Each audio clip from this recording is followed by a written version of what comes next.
ஹே guys, அஸ்ஸலாமு அலைக்கும். Welcome to our channel. என் சேனலை நீங்கள் ஃபர்ஸ்ட் டைம் பார்க்குறீங்கன்னா மறக்காமல் சப்ஸ்கிரைப் பட்டனை தட்டிட்டு வாங்க. வீடியோக்குள்ளே போகலாம். உங்களோட சப்போர்ட் எனக்கு ரொம்பவுமே தேவை.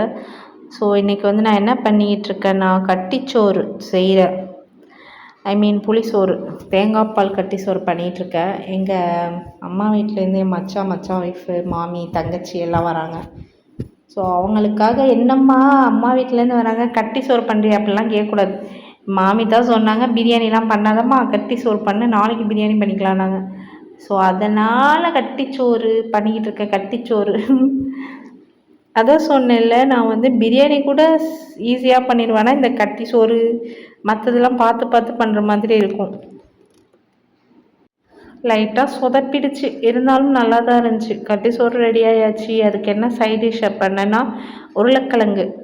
ஸோ உருளைக்கிழங்கும் அப்புறம் சிக்கன் ஃப்ரை பண்ணியிருந்தேன். ஸோ கட்டி சோறுக்கு என்ன பண்ணியிருக்கேங்கிறத வாங்க காட்டுறேன். டரான், உருளைக்கிழங்கு, முட்டை, அப்புறம் சிக்கன் ஃப்ரை, அப்புறம் கொஞ்சோண்டு ரசம் வச்சேன். ரசமும் ஒயிட் ரைஸும், அவ்வளோதான்.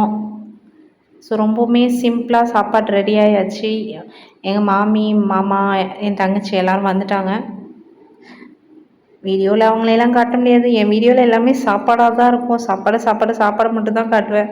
இல்லைன்னா எனக்கு கொண்டு போட்டுருவாங்க காமிச்சிட அவங்களெல்லாம். ஸோ சூப்பராக சாப்பாடு ரெடி ஆயாச்சு. நெக்ஸ்ட் டே பிரியாணிக்கு உள்ளது எல்லாமே ரெடி பண்ணியாச்சு. பிரியாணி தான் பண்ணிகிட்ருக்கேன், சிக்கன் பிரியாணி. ஸோ நம்மளுக்கு பிரியாணி கை வந்த கலை, ஈஸியாக பண்ணிட்டு போயிடலாம். இருந்தாலும் கொஞ்சம் பதட்டமாக தான் இருக்கும். ஏதாச்சும் அதிகமாக போட்டுருணும். உப்பு, மசாலா அதெல்லாம் பார்த்து கொஞ்சம் பதட்டமாக தான் இருக்கும். இருந்தாலும் சூப்பராக ரெடி பண்ணிட்டேன். அல்ஹம்துலில்லாஹ், சாப்பாடு ரெடி ஆச்சு. சிக்கன் ஃப்ரை, முட்டை, ரைத்தா. ஸோ இது நெக்ஸ்ட் டே காணாங்கழுத்தி மீனை வச்சு என் மச்சான் ஒய்ஃப் ஏதோ பண்ணுச்சு, அது பேர் கூட மறந்துட்டேனே. வெங்காய தக்காளிலாம் போட்டு மீன் பாங்குன்னு சொன்னாங்க. ஸோ நல்லா இருந்துச்சு. நான் ஃபர்ஸ்ட் டைம் சாப்பிட்றேன். சின்ன பிள்ளையில் சாப்பிட்டது, நான் செஞ்சதில்லை. அவங்க செஞ்சுருந்தாங்க, அவங்க சமையல் தான் இன்றைக்கி. ஸோ அல்ஹம்துலில்லாஹ், ரசமும் அந்த மீன் பாங்கு அதை கிரேவி மாதிரி அதையும் தொட்டு சாப்பிட்டோம். ஸோ சூப்பராக 2 நாள் ஓடிடுச்சு. அவ்வளோதான், அவங்களும் ஊருக்கு கிளம்பிட்டாங்க. அல்ஹம்துலில்லாஹ், இந்த வீடியோ இதோட முடிஞ்சிச்சு. உங்களுக்கு இந்த வீடியோ பிடிச்சிருந்தா லைக் பண்ணுங்கள், ஷேர் பண்ணுங்கள், மறக்காமல் சப்ஸ்கிரைப் பட்டனை தட்டிட்டு போங்க. நெக்ஸ்ட் வீடியோ பார்ப்போம். டடா.